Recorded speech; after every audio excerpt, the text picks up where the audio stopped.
እንደምሰነበታችሁ ተመልካቾቻችን ከሆፕ ቻናል ኢትዮጵያ በተለየ መንገድ የመጽሐፍ ቅዱስ ውይይት ይዘንላችሁ መተናል። እስከዛሬ እንደተከታተላችሁት በዚህ ክፍል እየተወያየን የምንገኘው በዚህ በስክሪኑ ላይ እንደምታዩት በጉ የፈታቸው 7ቱ ማህተሞች በሚል ርዕስ በተለይም በራዕይ መጽሐፍ ከምዕራፍ 6 ጀምሮ የተገለጹትን ማህተሞች አንድ ባንድ እያልን የገለጽን በውስጡ ያላቸው መልእክቶች የምንወያይበት የተለየ ውይይት ጊዜ ነው የሚሆነን። እስካሁን በተከታተላችሁት መሰረት ከ7ቱ ማህተሞች 3ቱን ማህተሞች ተመልክተናል። ከዛ በፊትም ደግሞ 2 የመግቢያ ውይይቶችንም አድርገን ነበርና በነዛ ውስጥ ብዙ እንደተባረካችሁ እርግጠኞች ነን። ዛሬም ደግሞ የሚቀጥለውን የማህተም ክፍል በተለይም 4ኛው ማህተም በተመለከተ የተለየ ውይይት ይዘንላችሁ ቀርበናል። በዚህ ለውይይት አብረውኝ የቀረቡትን የእግዚአብሔር አገልጋዮች አስተዋውቃችኋለሁ። በግራ በኩል ፓስተር አይጠገብ ብርሃኑ ይገኛሉ። በቀኝ በኩል ደግሞ ፓስተር ተመስገን ቡልቲ አሉ። እንዲሁም በቴክኒክ ያገዘን የሚገኘው ወንድማችን ደሳለኝ ይኖራል። እኔም በማዋየት ማገለግላችሁ ትህትና በለጠ እባላለሁ። ውይይታችንን ግን ከመቀጠላችን በፊት ጸሎት አድርገን ውይይታችንን እንጀምራለን። ጸሎት እናድርግ። በሰማይ ያለ የምትወደን ቅዱስና ኃያል አምላካችን እግዚአብሔር ሆይ እናመሰግንሃለን። ጌታ ሆይ ዛሬም ደግሞ አንተ ከቃል ልታስተምረን ስለተዘጋጀህ ተመስገን። አሁንም ደግሞ ጌታ አባት ሆይ በዚህ ውስጥ ያስቀመጥከውን በረከት ገልጠን ስንከፍት ስናይ ሳለ እያንዳንዳችን አእምሯችን በመንፈስ ቅዱስህ እንድትመራልን በዛ ውስጥ ያስቀመጥከውን በረከት ሁሉ ማግኘት እንድንችል እንድትረዳን እንጠይቃለን። በዚህ ያለነው ብቻ ሳይሆን ደግሞ የሚከታተሉንም ጌታ ሆይ የሚያዩን የሚያዳምጡን ሁሉ እንድትባርካቸው ለእኛ የሚሰጠውን በረከት በብዙ ጥፍ ለነሱ እንድትሰጣቸው እንጠይቃለን። ስለሁሉም ተመስገን። በክርስቶስ በልጅ ስም እንጠይቃለን ሁሉን አሜን። እንግዲህ ተመልካቾች እስካሁን በነበረን ውይይት እንደ መግቢያ ጥቅስ አድርገን የወሰድነው የሚገኘው በራዕይ መጽሐፍ ምዕራፍ 5 ላይ ቁጥር 5 ሲሆን እንደዚህ የሚል ሐሳብ አለው። የራዕይ መጽሐፍ ምዕራፍ 5 ቁጥር 5 ላይ ከሽማግሌዎቹም አንዱ ይላል፣ አታልቅስ፣ እነሆ ከይሁዳ ነገድ የሆነው አንበሳ እርሱም የዳዊት ሥር መጽሐፉን ይዘረጋ ዘንድ 7ቱንም ማህተም ይፈታ ዘንድ ድል ነስቷል አለኝ ይላልና እንግዲህ ክርስቶስ ድል በመንሳቱ ነው እነዚህ ማህተሞችን እየፈታ እኛም የተፈታውን እያየን እንድንሄድ እድል የሰጠንና ክርስቶስ ድል ስለነሳ ዛሬም እጅግ ደስ ይነላል። በሱም እግዚአብሔርን እጅግ አድርገን እናመሰግናለን። ስለዚህ የዛሬው ውይይታችን 4ኛው ማህተም ነው። 4ኛው ማህተም ሲፈታ ምን እንመለከታለን የሚለውን የምናይበት ነውና የሚገኘው በራዕይ መጽሐፍ ምዕራፍ 6 ቁጥር 7 እና 8 ላይ የሚገኘው ጥቅሱን እናነበውና ያሉትን ጥያቄዎች አንድ ባንድ እያነሳን ወደ ውይይታችን እንሄዳለንና እንደዚህ ይላል። የራዕይ መጽሐፍ ምዕራፍ 6 ቁጥር 7 እና 8 4ኛውንም ማህተም በፈታ ጊዜ የ4ኛው እንስሳ ድምፅ መተህ እይ ሲል ሰማሁ። አየሁም፣ እነሆ ሐመር ፈረስ ወጣ፣ በእርሱም ላይ የተቀመጠው ስሙ ሞት ነበረ። ሲኦልም ተከተለው፣ በሰይፍና በራብ በሞትም በምድርም አራዊት ይገድል ዘንድ ከምድር 4ኛው እጅ ላይ ስልጣን ተሰጣቸው ብሎ ይናገራልና እንግዲህ ትንሽ የሚያስፈራ ይመስላል ገና ስናነበው ጥቅሱ እና እንግዲህ ለመጀመሪያ ያህል ጥያቄውን እንግዲህ እስካሁን የተለያዩ ፈረሶችን ተመልክተን ነበር። እያንዳንዱ ማህተም ላይ በተለይ መጀመሪያው ላይ ነጭ ፈረስ አይተናል። 2ኛው ማህተም ሲፈታ ቀይ ፈረስ እንደነበር ተመልክተናል። 3ኛው ላይ ደግሞ ጥቁር ፈረስ ወይም ጉራቻ የሚለውን ጥቁር ፈረስ እንደሆነ ተስማምተን አይተናልና አሁን 4ኛው ማህተም ደግሞ ሲፈታ ሐመር ፈረስ ወጣ ይላልና ይሄ ሐመር ፈረስ ምን አይነት ቀለም ነው እና ምንስ ያመለክታል የሚለውን የመጀመሪያው ጥያቄያችን አድርገን ውይይታችንን ብንጀምር። በጣም ጥሩ። እንግዲህ ሐመር የሚለው አሁን በመጽሐፍ ቅዱስ የተጻፈው ግራጫ ተብሎ ሊተረጎም ይችላል። ግራጫ የሚባለውም ደግሞ በእርግጥ ግራጫ ቀለምን ለመግለጽ ሳይሆን ከዛም ያለፈ ነው። የገረጣ በጣም የገረጣ እና ይሄ ደግሞ የተያዘው ከምን ጋር ነው? ከሞት ጋር ነው የተያዘው። በጣም የገረጣ። ይህ ምን ማለት ነው ያልን እንደሆነ አንድ ሰው ሊሞት ሲቃረብ የሚኖረው ገጽታ ምንድን ነው? በቃ በጣም የደረቀ የገረጣ ነው። በቃ ወዙ ሁሉ የተፈጥሮ መልኩ ሁሉ ይጠፋል እና በጣም በቃ ግርጥት ያለ ነው። በቃላት በእንትንም እንዲያው በከለርም ለመግለጽ በጣም የሚያስቸግር አይነት ሁኔታ ነው የሚሆነውና ስለዚህ ለዛ ነው አሁን እንግዲህ ቅድም እየተነጋገርን ያለ ነው ስለ ቤተክርስቲያን ነው። ይሄም እየተናገረ ያለው ስለ ቤተክርስቲያን ነው እና ቤተክርስቲያን በተለያዩ ዘመናት የነበረችበትን መንፈሳዊ ሁኔታ እያብራራን እየሄድን ያለ ነው እና የመጀመሪያው ክፍለ ዘመን በነጭ ተመሰለች። በጣም ንጽህና እምነቱም ንጽህና ነበረው፣ አምልኮም ንጽህና ነበረው፣ የወንጌል አገልግሎቱም ንጽህና ነበር። በኋላ ደግሞ ምን መጣ? ቀይ መጣ። ያ ንጽህናው ምን አመጣ? ስደትን ጋበዘ። ግን ስደትን ቢያመጣም እነዛ ሰዎች በታማኝነት ወንጌልን በብዙ መከራና በብዙ መስዋዕትነት ለዓለም መስበክ ጀመሩ። እንዲያውም የቅዱሳን ደም ምን ሆነ? ዘር ሆነ። በቃ በጣም በየቦታው የሚበቅል ብዙ ፍሬ የሚያፈራ ዘር ሆነ። ስለዚህ አሁን ስትራቴጂ ተቀየረ፣ ስልት ተቀየረ። ምን መጣ? ጥቁር መጣ። ወደዛ ደረጃ ለማድረስ ባለፈው ውይይታችን እንዳነሳ ነው ያደረገው ሰይጣን ምንድነው? ከስደት ወደ ቤተ መንግስት በጣም ራዲካል ቼንጅ ነው።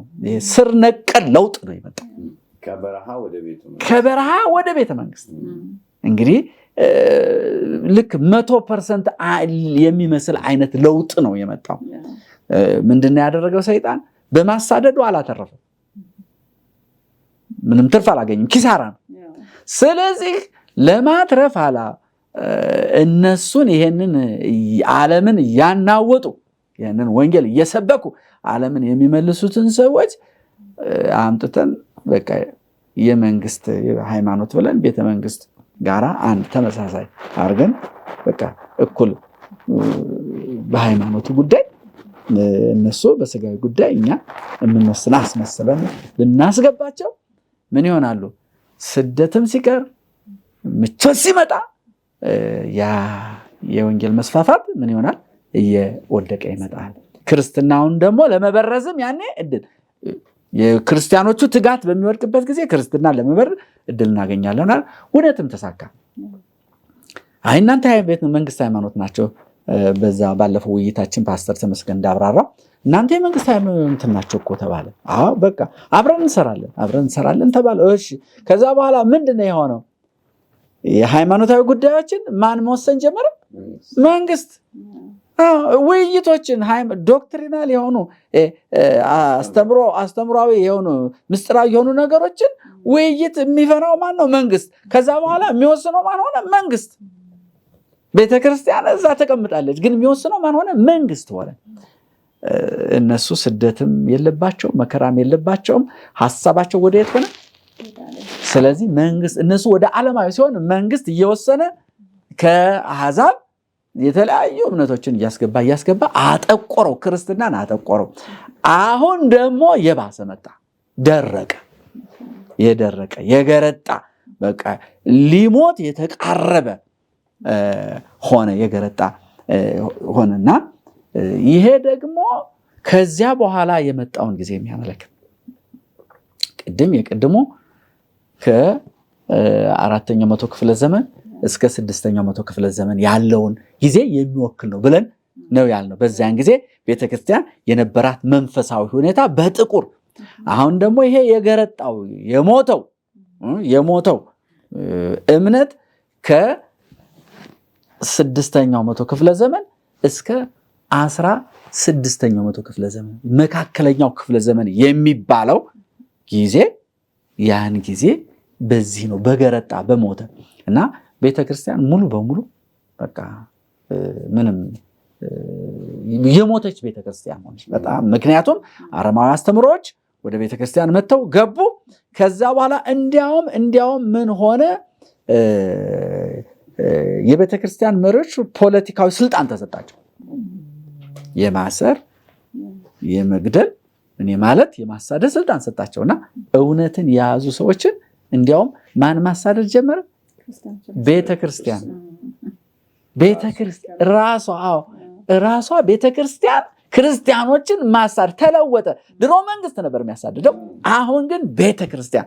መሞት ማለት ይሄ ነው። በቃ መሞት ማለት ይሄ ነው። እና ይህንን መንፈሳዊ ሁኔታ ነው ግራጫ ብሎ የጠቀሰው።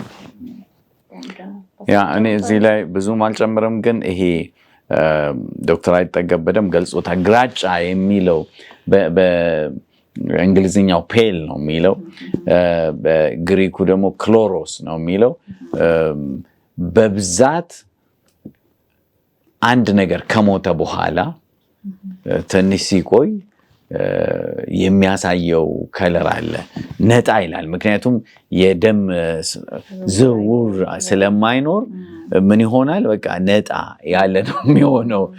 ሰውየው ነጭም ይሁን ጥቁርም ይሁን ሲሞት ምን ይሆናል? ነጣ ይላል። በቀላሉ ደግሞ ሚላጥ ነው የሚሆነው። ስለዚህ እንደተባለው ቤተክርስቲያን የሞተችበት ዘመን ትራዲሽን ወይም ደግሞ ተውፊት የእግዚአብሔርን ቃል የተካበት ዘመን፣ በቃ ክርስትና ማለት ስረ መሰረቱን የለቀቀበት ዘመን። ይሄ እስከ መቼ ድረስ ነበረ?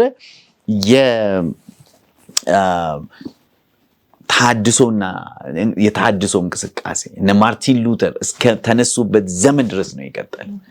ከዚያ ነው ቤተክርስቲያን መንቃት፣ መነቃቃትና ተሐድሶ የሚባለው ነገር የጀመረው ማለት ነው። ለወደፊት እናየዋለን። እና በዚያን ጊዜ የነበረ የሞተ መንፈሳዊ ሁኔታን፣ የቤተክርስቲያንን የሞተ መንፈሳዊ ሁኔታን የሚያሳይ ነበረ። እንግዲህ ይሄንን ምን አመጣው እናያይዘው፣ ባለፈው ከተወያየነው ከሶስተኛው ጋር እናያይዘው። በዚያን ጊዜ መንፈሳዊ ረሃብ ነው የነበረው። ረሃብ ካለ ምን አለ? ሞት አለ። ረሃብ ካለ ሞት አለ። ረሃብ ሰዎችን ይገላል። ይሄው ነው መንፈሳዊ ረሃብ መጣ። ቅድም እውነተኛ ወንጌል ምን ሆነ? በጣም ተደርጎ በቃ ተጨቆነ፣ ተደበቀ፣ እንዳይሰበክ ተደረገ። ሐሰተኛው ወንጌል ደግሞ በጣም ብዙ ስፍራ ተሰጠው፣ ወጣ፣ አደገ፣ በቃ ዓለምን ተቆጣጠረ። ስለዚህ በዛን ዘመን እውነተኛውን ወንጌል የመራብ ሁኔታ በጣም በዓለም ላይ ጸንቶ ነበረና ያ ረሃብ ነው እንግዲህ ቤተክርስቲያንን ምን አደረጋት? በዘመኑ የነበረችው ቤተክርስቲያን ረሃቡ ምን አመጣ? ሞት መጣ። ይሄን የገረጣውን የሞተውን ሞት ነው ይላል አይደለ? ሞት ተባለ። ስለዚህ ወደ መሞት ደረጃ ያደረሳት በዛ ዘመን የነበረው መንፈሳዊ ረሃብ ነው ይሄን ውጤት ያመጣው። ከዛ ተያይዞ ከሶስተኛው ማህተምና ከሶስተኛው ፈረስ ተያይዞ የመጣ ነገር ነው እሱን እንድትሞት ያደረጋት ያ ሁኔታ። ስለዚህ አንዱ ከአንዱ ጋር ይወራረሳል ማለት መጀመሪያ የነበረው ዘመን ተጽዕኖ ወደሚቀጥለው ላይ እየተወራረሰ ይሄዳል። ወንጌልን ችላ ሲሉ፣ ወንጌልን እውነተኛው ወንጌል ሰዎች አልቀበል ሲሉ ሁልጊዜ ወደ መንፈሳዊ ሞት ጳውሎስ ሮሜ ላይ እንደሚናገረው ለማይረባ አእምሮ አሳልፎ ሰጣቸው እንደሚለው የጨለመው ልቦናቸው የማስተውል ልቦናቸው ጨለመ እንደሚለው። ስለዚህ ኤኒቲንግ መቀበል ትችላለሽ። ይሄ መስመር ከሌለ የእግዚአብሔር ቃል ከሌለ ነገሮችን የምንለይበት የእግዚአብሔር ቃል ከሌለ ምንም ነገር ትቀበያለሽ። ኦቶሪቲዎች ወይም ስልጣን አለን የሚሉ በሃይማኖትም ይሁን በፖለቲካም ይሁን ስልጣን አለን የሚሉ ሰዎች የሚናገሩትም በሙሉ ትክክል ነው እያልሽ መቀበል ትጀምሪያለሽ ማለት ነው። ያን ያክል በቃ ድግሬድ ያደረገ የቤተክርስቲያን አስተምሮ ማለት ነው። እኔ እንዲያው አንዳንዴ ከምን ጋር ነው ማያያዝ የምፈልገው እና ማየው በብሉይ ኪዳን ውስጥ በነበረ ጊዜ እግዚአብሔር እንዲያታድርጉ እኔም ብቻ አምልኩ እያለ ሲያስተምር ሲነግራቸው ሲመክራቸው ከዚያ በኋላ አንዳንድ ጊዜ በተለይ ነገስታቶቻቸው ለእግዚአብሔር ቃል የማይገዙ እግዚአብሔርን የማይፈሩ በሚሆኑበት ጊዜና ወይም ከሌሎች ከጎረቤቶቻቸው ጋር የማይሆን ጋብቻ በሚፈጥሩበት ጊዜ ምን ይሆናል? የህዝቡ ሞራል ይወድቃል ኮምፕሊትሊ። እስከየት ይደርሳሉ? በሚያሳዝን መልኩ እስከየት ይደርሳሉ? የአካባቢያቸውን የአሞናውያንን አማልክት የሞዓባውያንን አማልክት እነሱን ማምለክ ይጀምራሉ። ልጆቻቸውን እሱን ነው ለሞሎክ ልጆቻቸውን ነበር የሚሰዉት። እግዚአብሔር ምን አለ? እኔ በልቤ እንኳን ያላሰብኩትን በፍጹም በልቤ እንኳን ያላሰብኩትን ታደርጋላችሁ እናንተ። ይሄ ትልቅ የሆነ መንፈሳዊ ድቀት ነው፣ መሞት ማለት ነው። እና ቤተክርስቲያን ያን ያክል ነው የወደቀችው። በቃ ሁሉ ነገር የእግዚአብሔርን ቃል ይዞ መገኘት ወንጀል ነበር። ያ ረሃብ የምንለው መጀመሪያ እግዚአብሔር ቃል በጣም ሬር ነበር የሚባለው በሶስተኛው ማተም ጊዜ የነበረ። ማተሙ ሲፈታ ሶስተኛው ሚዛን የያዘ ነበረ። አንድ እርቦ ስንዴ በ1 ዲናር፣ ከዚያ ደግሞ 3 እርቦ ገብስ በ1 ዲናር የተባለው በጣም ከፍተኛ እግዚአብሔር ቃል እጥረት ረሃብ ይኖራል የተባለው ያ ነገር ሲጠፋ ምን ሆነ? በቃ ባህል ቦታውን ወሰደ። ወይም ትውፊት የምንለው ነገር ትራዲሽን የምንለው ነገር ቦታውን ወሰደ። ምን ማለታችን ነው ትራዲሽን? አንዳንድ ሰዎች አይገባቸውም። ለምሳሌ የሃይማኖት አባቶች የሚባሉ ነበሩ። ኦኬ፣ እነሱ ሲጽፉ የነበሩ በኋላ ላይ በተለይ ከፍልስፍና ጋር እያያያዙ ወይም ደግሞ የእግዚአብሔርን ቃል ንጹሐን በመተው ሌላውን ነገር እየቀላቀሉ እነሱ የጻፉትን ልክ እነሱ ከእግዚአብሔር ቃል ጋር እኩል መወሰድ ተጀመረ። እንዲያውም ይሄኛው የእግዚአብሔር ቃልማ አያስፈልግም።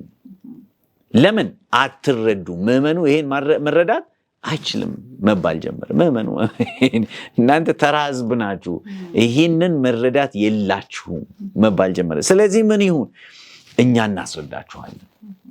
ስለዚህ ሕዝቡ በሚያውቀው ቋንቋ አልነበረም መጽሐፍ ቅዱስ። በግዕዝ በግሪክ ነበር። ሕዝቡ ሌላ ቋንቋ በላቲን ማለት በላቲን ነበር እና ሕዝቡ በፍጹም አይረዳውም ነበር። ስለዚህ ምንድነው ያኛው የሚደግመውን ዝም ብሎ ያንንም ብቻ ይቀበላል። በእኛ ሀገርም ለስንት ዘመን እንደዚሁ ነበር። በቃ ስቲል ትራዲሽንን ከመጽሐፍ ቅዱስ ጋር እኩል አድርገው የሚወስዱ ሰዎች አሉ።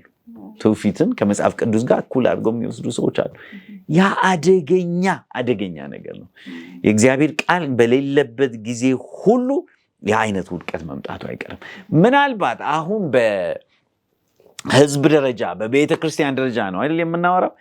በግል ደረጃ ሰው ከእግዚአብሔር ቃል በሚርቅበት ጊዜ ለማይረባ አእምሮ አሳልፎ ይሰጣል። ሰይጣን ይሰራበታል አእምሮ እና ይሄ ትልቅ ትምህርት ነው ለኛም ይሆን። እንደው ለማይረባ አእምሮ አሳልፎ መሰጠት እንደው በአንድ ምሳሌ እንደው ለመግለጽ ያክል በዚህ ዘመን ከተደረጉት ነገሮች አንዱ ይሄ ምንድነው? ኢንተለጀንስ ገንዘብ ከፍሎ የኃጢአት ይቅርታ ታገኛለህ ተብሎ እንዲያውም ለወደፊት ለምትሰራቸው ኃጢአቶች ሁሉ አሁን አስቀድመ መግዛት ትችላለህ ተብሎ አሁን ይሄ ለማያውስተው አእምሮ ከመሰጠት እንደው በቃ ከዚህ የበለጠ ነገር አለ? ወደዛ ደረጃ ደረሰች ቤተክርስቲያን። በቃ ሙትት ብላ ሞተች። የመስቀል ጦርነቶች የሚባሉት ትዝ ይላችሁ እንደሆነ በ12ኛው በ13ኛው ክፍለ ዘመናት የነበሩ ኦልሞስት ከ14ኛ ክፍለ ዘመን የነበረው የመስቀል ጦርነት የሚባሉት በየዘመኑ የአውሮፓ ክርስቲያኖች ይሄዳሉ። ምንድነው የሚባሉት? ያን ጦርነት ሄዳችሁ እዛ ያሉትን የጌታችንን መቃብር ካስመለሳችሁ፣ የቤተ መቅደሱን ካስመለሳችሁ፣ የአይሁድ ጥላቻ አንዱን በዛ ነው የመጣውና አንቲሴሚቲዝም የሚባለው ነገርም ከዛ ጋርም የተያዘ ነውና እየሄዱ እዛ ሄዳችሁ ከመጣችሁ ምንም ብታደርጉ ኃጢአት የለባችሁም፣ አለቅ። ምንም ከዚህ በፊት ስትሰሪ የነበርሽው ኃጢአት በሙሉ ይቅር ይባልልሻል። ከዚህ በኋላ እድሜ ልክሽን ምንም ብታረጊ አይቆጠርብሽም። ምክንያቱም ለምን ሉክ ጳውሎስ ምን ይላል? በጣም የሚገርመኝ ለጢሞቴዎስ ለራስህና ለትምህርትህ ተጠንቀቅ። በጣም ወሳኝ አባባል። ለራስህና ለትምህርትህ ተጠንቀቅ። ትምህርት ማለት አንዳንድ ሰዎች ዶክትሪን አይደለም፣ ኢየሱስ ክርስቶስን ማወቅ ነው እንጂ ኢየሱስን ማወቅ ራሱ ዶክትሪን ነው። ምንም ጥያቄ የለው። ስለ ኢየሱስ ምንድነው የምታውቂው? ስለ ኢየሱስ አስተምሮ ምንድነው የምታውቂው? ስለ ቤተክርስቲያኑ ምንድነው የምታውቂው? ስለ እግዚአብሔር ቃል ምንድነው የምታውቂው? ኦኬ፣ ስለ ማዳን እቅድ ምንድነው የምታውቂው? ያ ሁሉ ዶክትሪን ነው። ስለዚህ ምን ይላል? ስለ ትምህርት በእንግሊዝኛው ምን ይላል? take care of yourself and the doctrine ይላል። ዶክትሪን ነው የሚለው። ለትምህርት ተብሎ በአማርኛ የተተረጎመው እና የእግዚአብሔርን ቃል አቅልለን ማየት አንችልም በተአምር። ያን ያክል ነበር። በዛን ዘመን የነበሩ ክርስቲያን የተባሉት ሄዶ ምን ተባለ? የቤተ ክርስቲያን መሪዎች፣ ጳጳሳት ኃጢአት ይቅርታ ለመስጠት ሙሉ መብት አላቸው ተባለ። እንዴት ይሄ ሊሆን ይችላል ተብሎ ሰው ጥያቄ ሲጠይቁ እኛ የጴጥሮስ ቁልፍ አለን፣ ስለዚህ የጴጥሮስ ቁልፍ እኛ ጋር ስለሆነ ያሰርነው ይታሰራል፣ እኛ የፈታ ነው ይፈታል ብሎ የተሳሳተ አስተምሮ።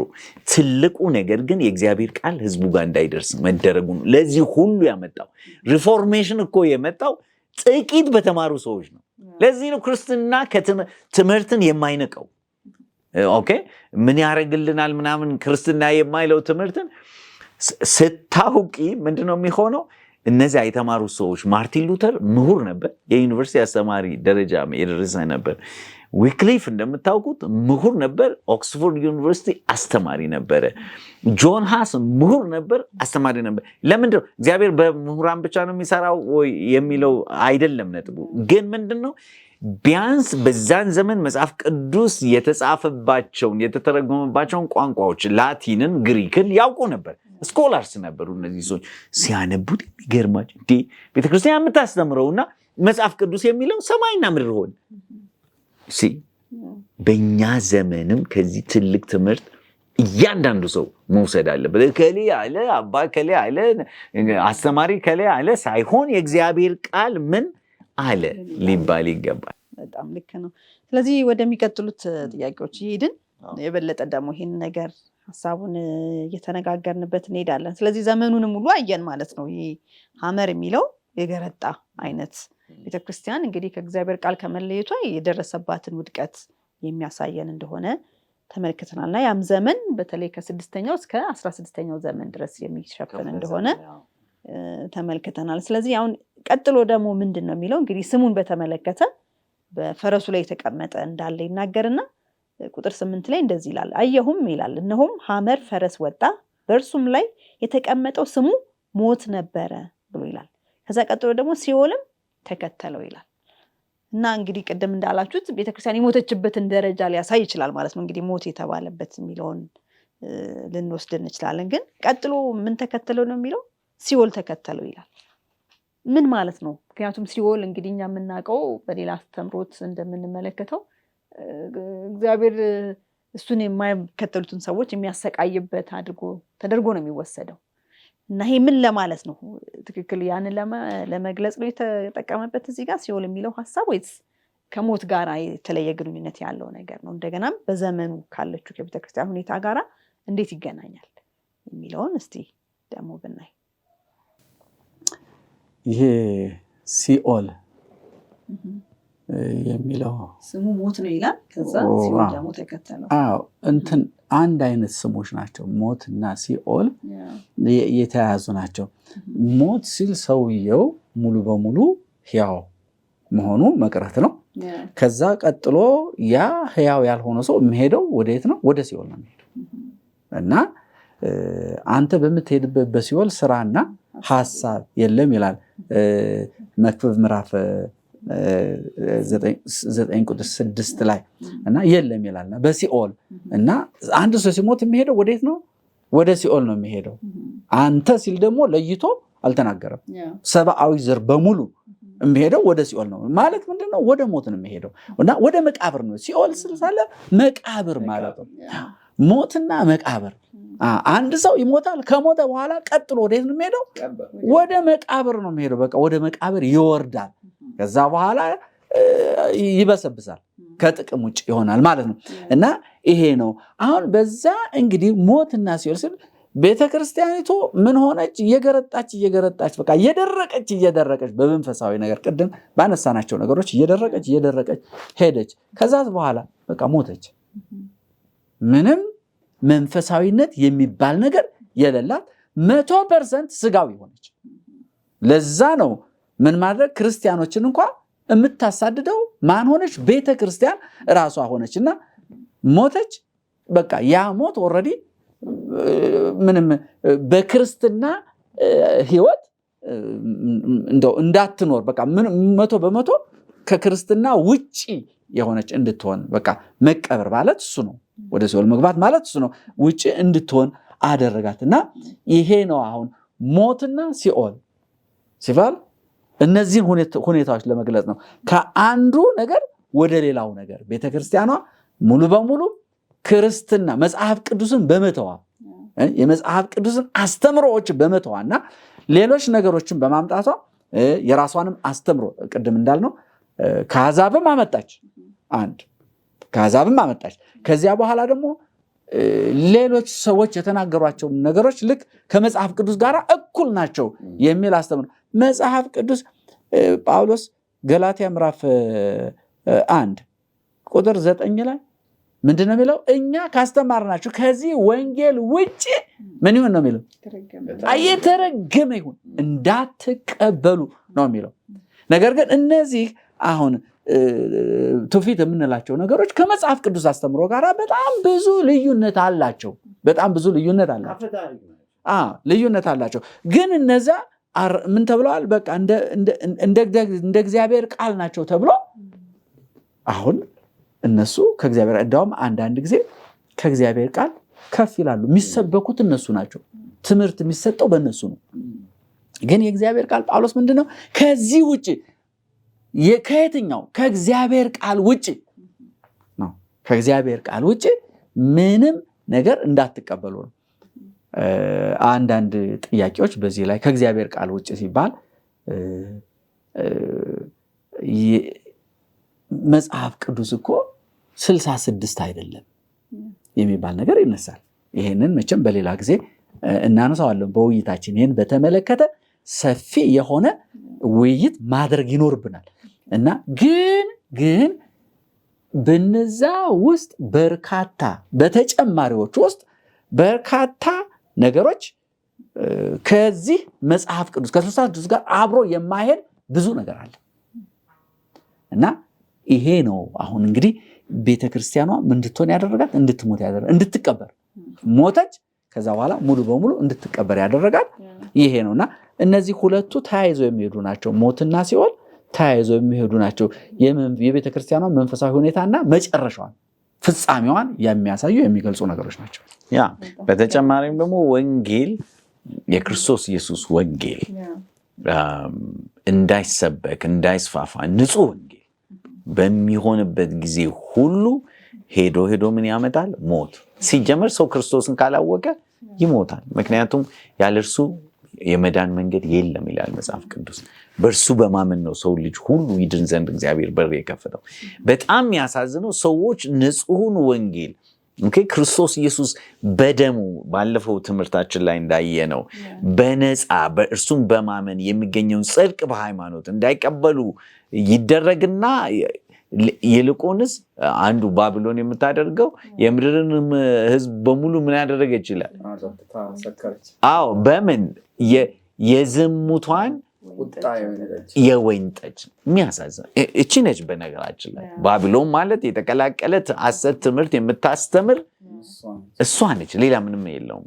በደንብ አገናኝተን ካየነው ራዕይ ምዕራፍ 17 ሄደን በምንመለከትበት ጊዜ ያቺ ሴት በቃ ህዝብን ሁሉ ልታጠጣ፣ ነገስታትን ሁሉ ልታጠጣ፣ በቃ ያንን ነው የተበረዘ ነገር ነው የምታጠጣው፣ ድፍርስ ነገር ነው የምታጠጣው። ያን የተቀበሉ ደግሞ በሙሉ ወዴት ይሄዳሉ? ወደ ሞት ነው የሚነዱት። በጣም የሚያሳዝነው ነገር ሞት ይከተላቸዋል። ምንም ጥያቄ የለውም። በጣም የሚያሳዝነው ቅድም ፓስተር አይጠገብ ሲናገር ከሁሉ የሚገርመው ቤተክርስቲያን ለእውነት መቆም ሳይሆን እውነትን ማሳደድ ጀመረች። ቤተክርስቲያን ስትሞት እንዲህ ነው የምታደርገው። አለቀ። በጣም የሚገርመው ለምሳሌ ጆን ዊክሊፍ የሚባለው ሰውዬ ለምንድን ነው ከሞተ ከ40 ዓመት በኋላ አጽሙን አውጥተው በንዴት ማለት ነው አቃጥለው ከዛ ውሃ ላይ በተኑት? ለምንድን ነው እንደዚያ ያደረጉት? መጽሐፍ ቅዱስን ተረጎመ ብሎ ሌላ ምንም የሰራው ወንጀል የለም። ክርስቶስ ያድናል ስላለ ሌሎችን የሚያቃጥሉት የነበረው ምን አሉት ማርቲን ሉተርን? የጻፍካቸውን ጽሁፎች በሙሉ አቃጥል ነው ያሉት። ሪካንት አድርግና ወይም ደግሞ ንስሐ ገባና ኦኬ ተመልሻለሁ በል። መጽሐፎችን በሙሉ ደግሞ ምን አደረግ? እንዲቃጠሉ መደረግ። አምጣቸው እናቃጥላለን። እነዛ ምን ነበሩ? አብዛኛው አዲስ ኪዳን በጀርመንኛ እሱ የተረጎማቸው ናቸው። በጣም ነው የሚገርም። እነሱ እናቃጥላለን አምጡ ይሉ ነበር። የሚያስገርም ጥግ። ሰይጣን አንድን ነገር ሉክ ይህን ውሃ እየጠጣሁበት ነው አይደል? አንድ ችግር ያለበት ምናልባት አእምሮ በትክክል የማይሰራ ሰው ይህን ካገኘ በዚህ ጨፍጭፎ ሊገልሽ ይችላል። the same thing ይሄ ጥሩ የሆነውን ነገር ማለት ነው። ሰይጣን ያን ያክል አጣመመውና የሰውን በምድር ላይ ያለው እስከዛሬ ይቀጥላል። የሚያሳዝነው ደግሞ እስከዛሬ ያ የባቢሎን የተበረዘ የምታጠጣው የሐሰት ትምህርቷ ምድርን እያቆሸሸ ህዝብን እያጠፋ ነው ያለው። በጣም እግዚአብሔር ይስጥልን። እንግዲህ ተመልካቾቻችን ምናልባት እስካሁን ስትከታተሉ እንደቆያችሁት ውይይት ስናደርግ የቆየን ያለ ነው ሰባቱ ማህተሞች ወይም በጎ የፈታቸው ሰባቱ ማህተሞች በሚል ርዕስ በምናደርገው የመጽሐፍ ቅዱስ ውይይት ዛሬ አራተኛውን ማህተም ሲፈታ ያለውን ሁኔታ ነው እየተከታተልን የተወያየን የቆየ ነው። በተለይ ሐመር ፈረስ እያለ ይናገራል። ምን አይነት ቀለም ነው? ምንስ ያመለክታል? እንደገናም ደግሞ ሞትስ የሚለው ስም ከምን የመጣ ነው የሚለውን እስካሁን ስንወያይ ቆይተናል። ቀጥሎ ደግሞ በሚኖረን ሌሎች ጥያቄዎች አንስተን ይህን ውይይት የምንቀጥል ይሆናል። እስከዛ ግን ለትንሽ ጊዜ ረፍት ወስደን እንመለሳለን። እስከዛ አብራችሁ እንድትቆይ ጋበዝን። ላፍታ ረፍት አብረን እንወስዳለን። አብራችሁ ቆዩ።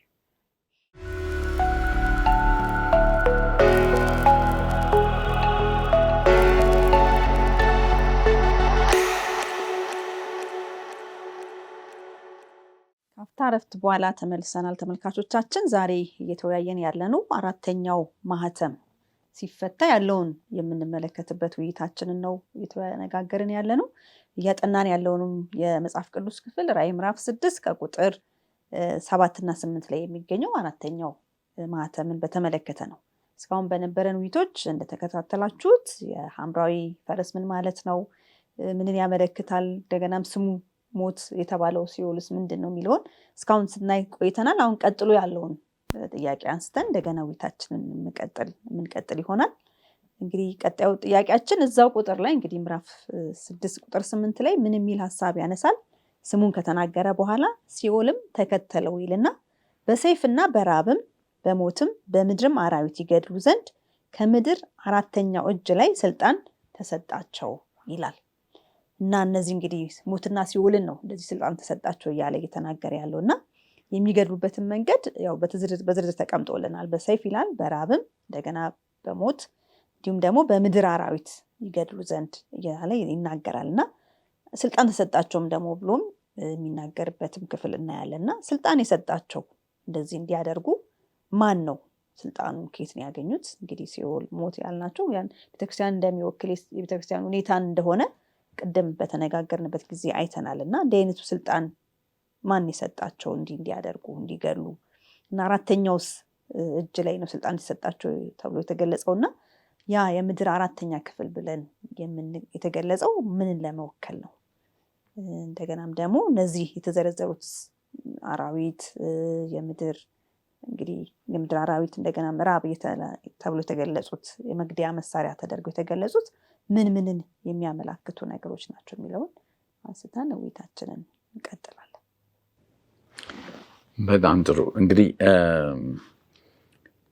በዚህ ፈረስ ላይ የተቀመጠ ያለው ሞት ነው። እሱ ደግሞ ሲኦል ይከተለዋል። እሱን ደግሞ ምንድነው? በሰይፍ በራብ በመቅሰፍ በምድር አራዊት እንዲገሉ በምድር 1/4 ላይ ስልጣን ተሰጣቸው። ለማን? ለሞትና ለሲኦሉ ማለት ነው። ስልጣን ተሰጣቸው።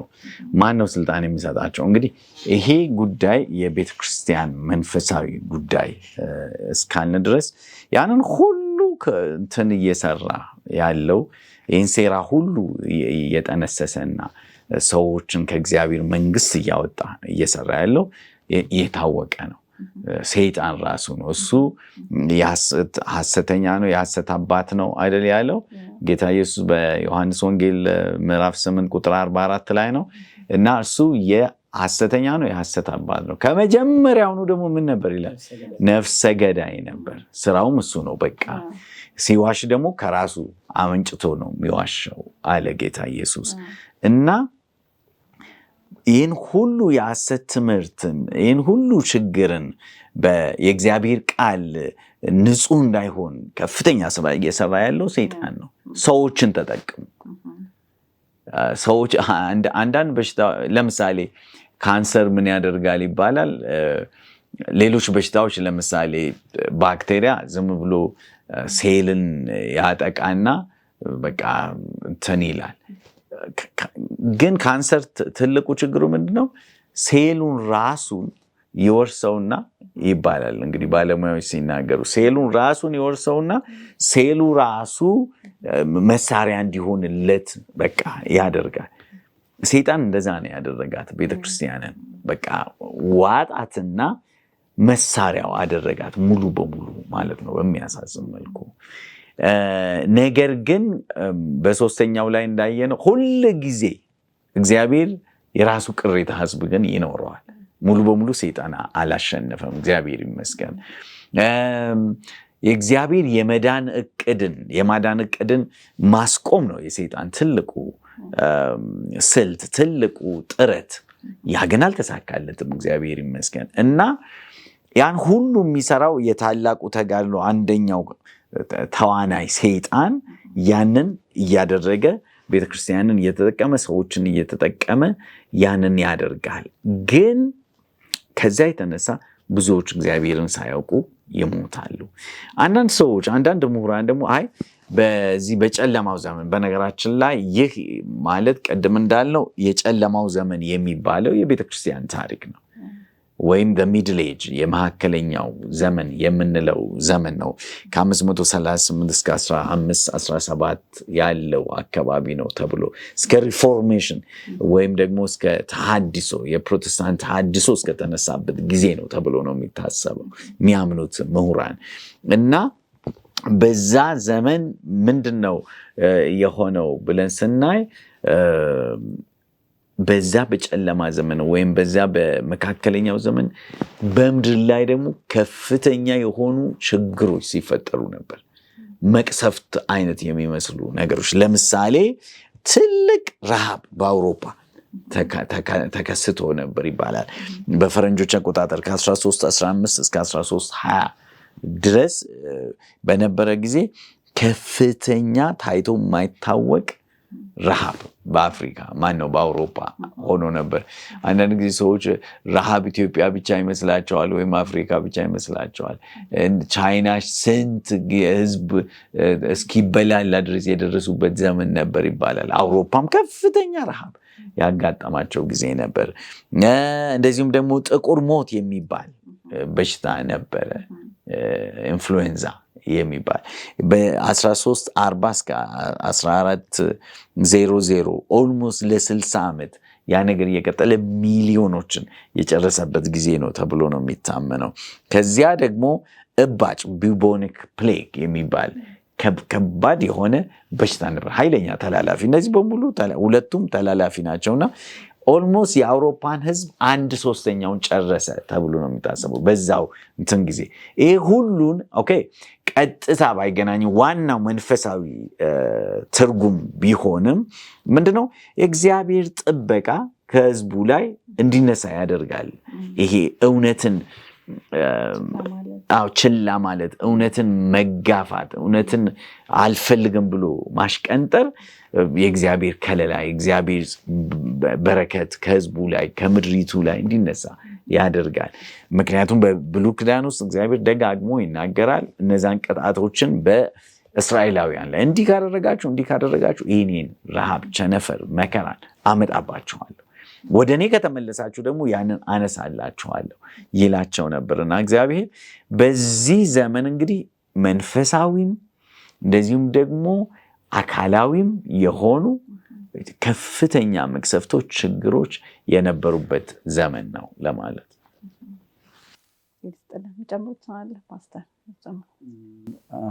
እንግዲህ ያው በብሉይ ኪዳን እነዚህ አሁን የተጠቀሱት ነገሮች ሁሉ በብሉይ ኪዳን ተጠቅሰዋል።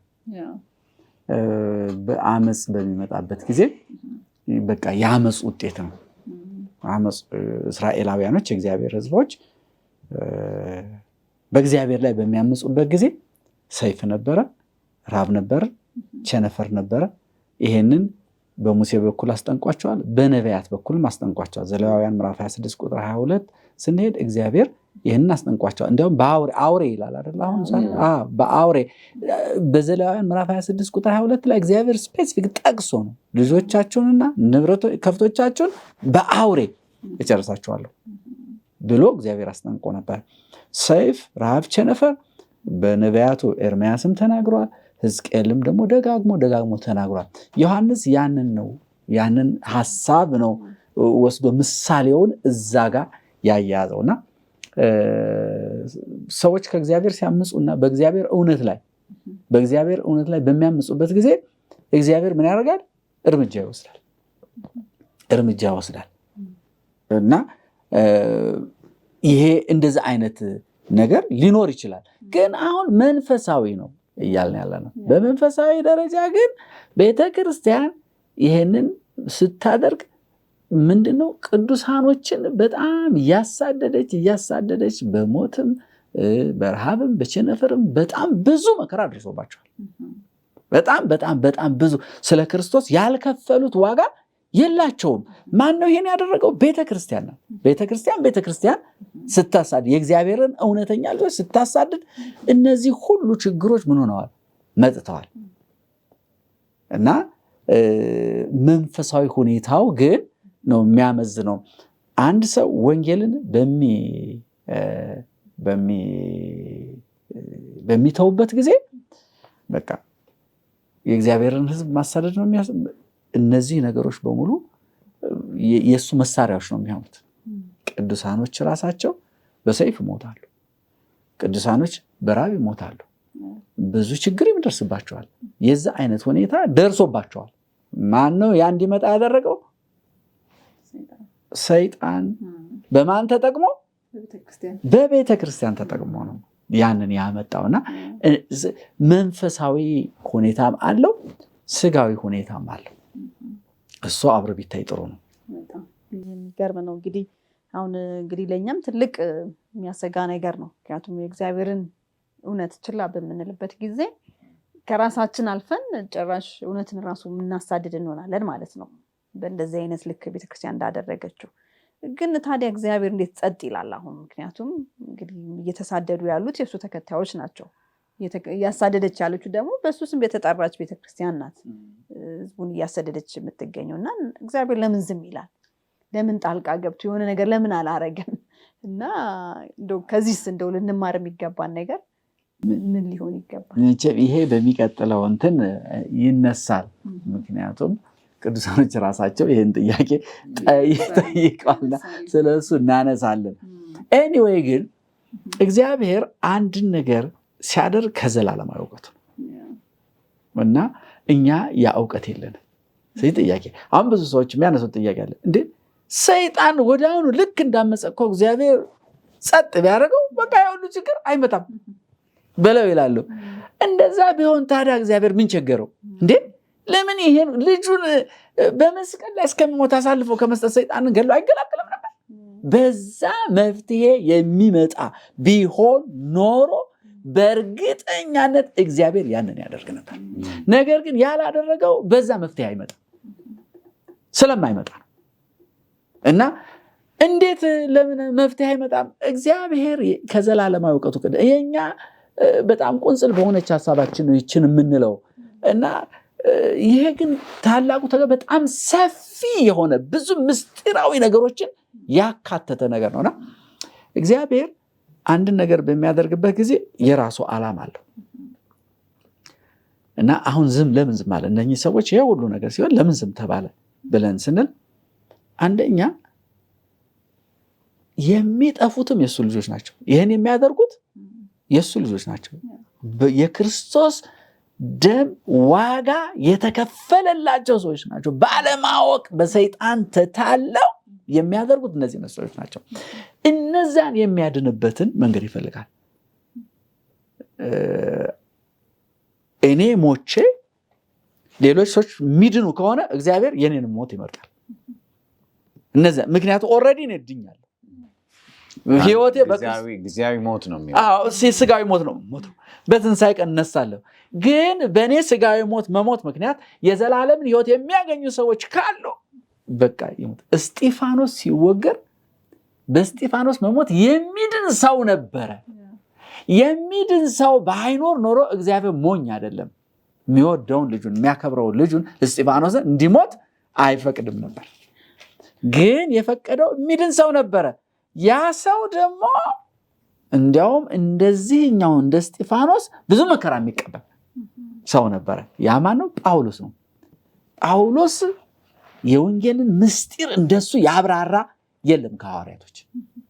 እንደዛ አይነት ወንጌል የሱን ያህል ብዙ አገር የተጓዘ በእግሩ ወንጌልን በብዙ አገር የሰበከ የለም፣ ማንም የለም። ያንን ሰው ለማትረፍ እግዚአብሔር የእስጢፋኖስን መሞት መረጠ። አሁን ሁለቱንም አተረፈ። ከዛም አልፎ በብዙ ሺህ የሚቆጠር ሰው አዳነ እግዚአብሔር። የእስጢፋኖስን ህይወት መስዋዕት አድርጎ የልጁን የኢየሱስ ክርስቶስን ህይወት መስዋዕት አድርጎ ዓለምን አተረፈ። እንደዛ ነው። ይሄ ይታያል። አንዱ ይሄ ነው። አንደኛው ሳይድ ይሄ ነው። ሌላኛው ሳይድ ደግሞ አለ። ሌላኛው ሳይድ ከዚህ የሚበልጥ ሌላኛው ሳይድ ደግሞ ምንድነው? ታላቁ ተጋድሎ ነው። እና ጳውሎስ ሮሜ ምዕራፍ 7 ቁጥር 12 ላይ ህግን እግዚአብሔር የሰጠው ኃጢአትነቱ በደንብ እንዲገለጥ ነው ይላል አይደል? እንዲገለጥ ነው። እግዚአብሔር ደግሞ ሰይጣንን ዝም ያለበት ምክንያት አለ። ይሄን ሁሉ ሲያደርግ በቅዱሳን ላይ ይሄን ሁሉ ነገር ዝም ያለበት ምክንያት አለው። የሰይጣን ማንነት መገለጥ አለበት። ያ ካልሆነ አሁንም ጥያቄ መነሳት አይቀርም። ልክ ዛሬ ለምን ሰይጣን አልሞተም በዛ ብለን እኛ እንደምናነሳው ዝም ብሎ ተድበስብሶ ያለፈ እንደሆነ በኋላ ሄዶ ጥያቄ መነሳቱ አይቀርም። ስለዚህ እግዚአብሔር ዓላማው ምንድነው? ጥያቄ የሚባል እንዳይነሳ ነው ለዘላለም በቃ። ስለዚህ ለዘላለም ጥያቄ እንዳይነሳ ከፈለገ እግዚአብሔር የሰይጣን ማንነቱን ቁልጭ አድርጎ ማውጣት መቻል አለበት። ሰው ሁሉ አይቶ እንዴ በቃ ሰይጣንማ ምን ሊሆን ይገባዋል? ኤፌሶን ምዕራፍ 3 ቁጥር 10 ላይ በቤተ ክርስቲያን አማካኝነት በሰማያዊ ስፍራ ላሉ ልዩ ልዩ ፍጥረታት ምን እንዲሆን ነው? እንዲታወቅ ነው። ምክንያቱም ጥያቄው የሰይጣን ማመፅ እኛ ጋር ብቻ አይደለም የሚያያዘው፣ በሌሎች ዓለማት በኃጢአት ባልወደቁ ኢንተሊጀንት ቢንጎች በመላእክቶችም ጭምር የሰይጣን ጉዳይ ጥያቄ አለ። ስለዚህ ያንን ምን ማድረግ አለበት? እግዚአብሔር ግልጽ በሆነ ሁኔታ መፍታት አለበት። ያን ሲያደርግ ብቻ ነው ኃጢአት እንደገና ተመልሶ ልክ ዕንባቆም 1:9 ላይ መከራ ለዘላለም አይነሳም፣ ኃጢአት ለዘላለም እንዳይነሳ እግዚአብሔር እንደዛ ማድረግ ግልጽ በሆነ ሁኔታ መስራት አለበትና ሰይጣን ለቀቀው። በቃ ይሄ ስራ። ከዛ በኋላ ያን በማድረጉ የሰይጣን ማንነት ምን ሆነ? ተገለጠ። አሁን እግዚአብሔር ሰይጣንን ቢያጠፋው ማንም ሰው ጥያቄ አያነሳም። ያኔ ግን ወዲያውኑ ቢያጠፋው ጥያቄ መነሳቱ አይቀርም። አሁንም እንደዛ ነው እግዚአብሔር እያደረገ ያለው። ሰይጣንን መቆጣጠር ይችላል። ለእነኚህ አሁን ላልናቸው ይህንን ሁሉ ስልጣን የሰጠው ሰይጣን ነው። ያደረገውም ትልቁን ሚና የተጫወተው ፓስተር ተመስገን እንደጠቀሰው ሰይጣን ነው። ግን ሰይጣንን እንዳያደርግ እግዚአብሔር ሊያግደው ይችል ነበር። ያላደረገው እነዚህም ሁለት ነገሮች ነው። ወደ ጥፋት የሚሄዱትን ለማዳን አንድ፣ የሰይጣንን ማንነት ደግሞ ለማጋለጥ ይሄ ነው። በዚህ ምክንያት ነው እግዚአብሔር በመጨረሻ እኔ ማለት የምፈልገው በዚህ ዘመን እንግዲህ ሰይጣን ፎርማል የሆነችዋን ቤተክርስቲያን ነበር የተጠቀመባት ብለናል። ግን እውነተኛ ቤተክርስቲያን አልነበረችም ማለት አይደለም። ራዕይ ምዕራፍ 12 ላይ ዘንዶው ወደ ምድር ተጣለ ካለ በኋላ ሴቲቱ ይላል ቁጥር 14 ላይ ሴቲቱም በበረሃ ወደ ተዘጋጀላት ስፍራ በራ መሄድ እንድትችል 2 የታላቁ ንስር ክንፎች ተሰጣት። ይህም የሆነው በዚያ ከባቡ ፊት ርቃ ለአንድ ዘመን ለዘመናትና ለዘመን እኩሌታ በእንክብካቤ እንድትኖር ነው ይላል። ቤተክርስቲያን ሙሉ በሙሉ ጠፋች አይደለም፣ ስደት ውስጥ ነበረች። አንዳንዱ ተሰዶ፣ አንዳንዱ ተደብቆ፣ አንዳንዱ ተራራ ውስጥ ምንድነው ሸለቆ ውስጥ ገብተው ተደብቀው፣ ዋሻ ውስጥ ማለት ነው። ዋሻ ውስጥ ተደብቀው ለዘመናት ይኖሩ ነበር። የእግዚአብሔርን ቃል እየደበቁ እያጠኑ፣ ቀስ ብሎ ደግሞ እያወጡ። በእነሱ ምክንያት ነው ሪፎርሜሽንም የመጣው፣ መነቃቃት ታድሶ የመጣው በእነሱ ነውና የእግዚአብሔር ቤተክርስቲያን ቅድም እንዳልነው እውነተኛ ህዝቡ፣ ቅሬታ ህዝቡ በዛን ዘመንም ነበሩት ለማለት ብዬ ነው። በጣም ጥሩ ውይይት ጊዜ ነበረን። ተመልካቾች እንደተመለከታችሁት ስናጠና የቆየ ነው በራዕይ ምዕራፍ 6 ላይ በተለይም ደግሞ አራተኛውን ማህተም በተፈታ ጊዜ ከቁጥር 7 እና 8 ራዕይ መጽሐፍ ምዕራፍ 6 ቁጥር 7 እና 8 ላይ የተገለጸውን አራተኛው ማህተም ሲፈታ ምን ይሆናል የሚለውን የተለያዩ ሀሳቦችን በተለይ ደግሞ የቤተክርስቲያንን ዘመን የትኛውን ያመለክታል፣ ይህስ ምን ማለት ነው እያልን የተወያየን ነበር የቆየ ነው እና በጣም የሚያስገርም ነው ከዚህ ቤተክርስቲያን በዚህ ዘመን ካለችው ቤተክርስቲያን የምንማረው። ምክንያቱም የእግዚአብሔርን እውነት ችላ በምትልበት ጊዜ መጀመሪያ በክርስቶስ የተቋቋመች ቤተክርስቲያን ሆና እያለ እውነት ግን ችላ ስትል ትክክለኛውን እውነት የሚሰብኩትን የምታሳድድበት ደረጃ ድረስ ደርስ ምን ያህል ውድቀት ውስጥ እንደገባች፣ መንፈሳዊ ሞት እንደሞተች እና በዚህ ምክንያት ደግሞ ክርስቲያኖችን ታሳድድ እንደነበር፣ እግዚአብሔር ግን ጸጥ ሲል ጸጥ ያለበት ምክንያት ምንድነው? እውነት ሌሎች እንግዲህ ከዛ ውስጥም ያሉ ሰዎች እንዲድኑ እድል ለመስጠት፣ ሁለተኛ ደግሞ የሰይጣን ማንነት የበለጠ ተገልጦ ታላቁ ተጋድሎን ጥያቄ በደንብ በግልጽ ለመመለስ እንደሆነ ተመልክተናልና እነዚህ ነገሮችን ስናጠና እንደው ዝም ብለን አይደለም ማጥናት ያለብን። ምክንያቱም ጳውሎስ የሚናገረው ነገር አለ። አንደኛ ቆሮንቶስ ላይ ስለ እስራኤል ልጆች ውድቀት ላይ ነገር ያነሳና ለምን ተጻፈልን ብሎ ይናገራል። ቁጥር እንግዲህ አንደኛ ቆሮንቶስ ምዕራፍ 10 ላይ ነው አንድ ጥቅስ ቦዳ አይሙሬ የመጣውና ምን ይላል? በደመና ተሻገሩ መንፈሳዊ መብልን በሉ ይልና አንደኛ ቆሮንቶስ ምዕራፍ 10 ቁጥር 11 ላይ ይህም ሁሉ እንደ ምሳሌ ሆነባቸው እኛንም የዘመናት መጨረሻ የደረሰብንን ሊከሰን ተጻፈ ብሎ ይላልና ይሄ ተጻፈው እንዲሁ አጥንተን ብቻ እንደው እነሱ ምን አይነት ሰዎች ናቸው እንድንል ብቻ ሳይሆን እኛንም መጨረሻ የደረሰብን ሰዎች ነንና እንዲገስጸን ነው። እውነትን ችላ ባለን ቁጥር እንደ ቤተክርስቲያን እንደ ግለሰብም የምንደርስበት ርቀት በጣም አስከፊ ነው የሚሆነውና ለእውነት ትክክለኛው ቦታ መስጠት እንድንችል እግዚአብሔር ጥሪ ያቀረበልን መሆኑን እንዳንዘነጋ ለማለት ነው። ነገር ግን በግላችሁ ደግሞ የበለጠ እንድታጠኑ እየጋበዝናችሁ የዛሬውን ውይይታችንን በዚህ እንጨርሳለን። ስናጠና የቆየነው የአራተኛውን ማህተም በተመለከተ በጉ የፈታቸው 7 ማህተሞች በሚል ርዕስ ውይይት ስናደርግ ነበር የቆየነው። በነበረን ውይይት ሁሉ እንደተባረካችሁ ተስፋ እናደርጋለን። የዛሬው ውይይታችንን በዚህ እንጨርሳለን። ጸሎት አድርገን ውይይታችንን እንቋጫለን። ከፓስተር ተመስገን ጋራ ጸሎት አድርገን እንጨርሳለን። አምላካችን ፈጣሪያችን ሆይ እጅግ አድርገን በጌታችን በኢየሱስ ስም እናመሰግንሃለን። ስላስተማርከን ተመስገን። ቃልን ስለገለጥክልን ተመስገን። ህዝብህን በጨለማው ስላልተውክ ደግሞ በየዘመኑ ህዝብ ስላለህ ጌታ ሆይ ወንጌልህን በትልቅ ዋጋ እያሰራጩ እውነትን ከፍ የሚያደርጉ ህዝቦች በየዘመኑ ስላሉ ዓላማህን ማነው ወደኋላ ስለማይመልሰው እናመሰግንሃለን። ይህን የሰማነውን ቃል ደግሞ እንድንኖርበት ለሌሎችም እንድናካፍል ሰማያዊ ጸጋህ ይብዛልን። በጌታችን በመድኃኒታችን በኢየሱስ ክርስቶስ ስም አሜን።